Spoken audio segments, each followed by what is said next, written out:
तो देखिए three phase induction machine, तो टॉपिक वाइज चलेंगे हम लोग। तो पहला टॉपिक है स्लीप और स्लिप से रिलेटेड। तो देखो मैंने आपको बताया था डीसी मशीन में, जब डीसी मशीन पढ़ाया था तब मैंने आपको बोला था कि ब्रेक ईएमएफ, इंड्यूस ईएमएफ बोले, ब्रेक ईएमएफ बोले, जनरेटेड ईएमएफ बोले, जो ब्रेक ईएमएफ था ना वो brain of the DC machine था। तो कुछ भी समझ में नहीं आ रहा है तो क्या कर दो, उसमें कुछ भी समझ में नहीं आ रहा है तो ब्रेक ईएमएफ निकाल दो। सिमिलरली यहाँ पर इंडक्शन मशीन में अगर कुछ भी समझ में नहीं आ रहा तो स्लिप निकाल दोगे।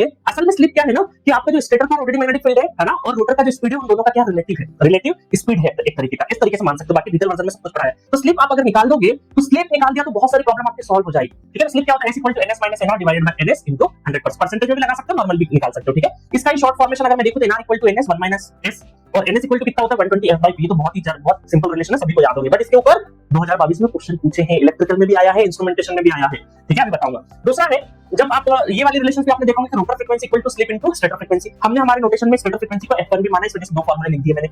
इंड्यूस ईएमएफ रोटर साइड का वो कितना है, s इनटू e2। e2 क्या है, e2 आपका स्टैंड स्टिल कंडीशन पे इंड्यूस ईएमएफ है। ठीक है, और रिएक्टेंस जो रोटर रिएक्टेंस है वो भी कितना है, s times of slip times of x2। x2 क्या है, स्टैंड स्टिल कंडीशन पे जो रिएक्टेंस है वो है। फिर torque is proportional to b into i, induce EMF proportional to यहां पे b है ना, मैग्नेटिक फ्लक्स डेंसिटी। ठीक है, तो ये पूरा का पूरा हम लोगों ने ये रिलेशन है पहला, जहां पे हमारे क्वेश्चंस पूछे गए हैं।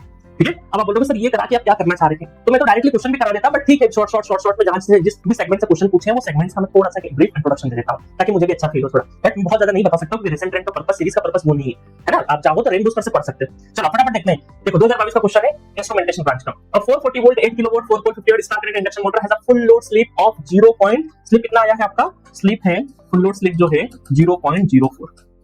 ठीक है, the rotor speed at full load is, simple आपसे रोटर स्पीड पूछी, रोटर स्पीड कितनी होती है, nr = ns 1 - s और ns निकाल दोगे, ns कितना आ जाएगा, ns आ जाएगा 120f 50 डिवाइडेड बाय 4। वैसे तो रटी होनी चाहिए कि 4 पोल 50 हर्ट्ज फ्रीक्वेंसी के लिए डायरेक्टली 1500 आरपीएम होता है, बट फिर भी आप करके देख लिया करो, है ना। नहीं तो या फ्रीक्वेंसी के बाद 60 हर्ट्ज दे देते तो गड़बड़ होने के चांसेस एकदम रटना नहीं है। 2 दूनी 4 2 6 12। ठीक है, ये फिर कितना हुआ 30 हो गया, तो 5 3 15, तो 1500 आरपीएम है ना। बाकी तो वैसे 50 हर्ट्ज से 4 पोल है तो 1500 है, पर कई बार क्या होता है सिर्फ 4 पोल 1500, 6 पोल 1000 ऐसे रट जाते हैं स्टूडेंट, और ये फ्रीक्वेंसी में चेंजेस हो जाता है। ठीक है, तो चलो nr कितना हो जाएगा, nr हो जाएगा 1500 और 1 - 0.04 स्लिप। ठीक है, तो ये देख लेंगे कितना आ जाएगा 1 - 0.04। ठीक है, इनटू 1500, ये हो गया 440 आरपीएम इज द आंसर, है ना।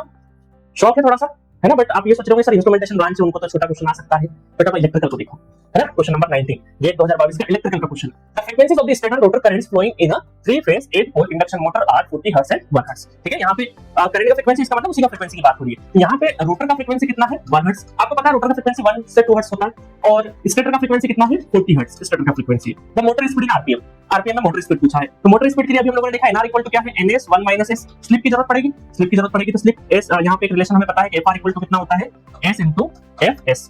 ठीक है, ये हो गया 1, स्लिप कितना हो जाएगा 1 डिवाइडेड बाय fs कितना 40, 1 डिवाइडेड बाय 40 और nr और कितना पोल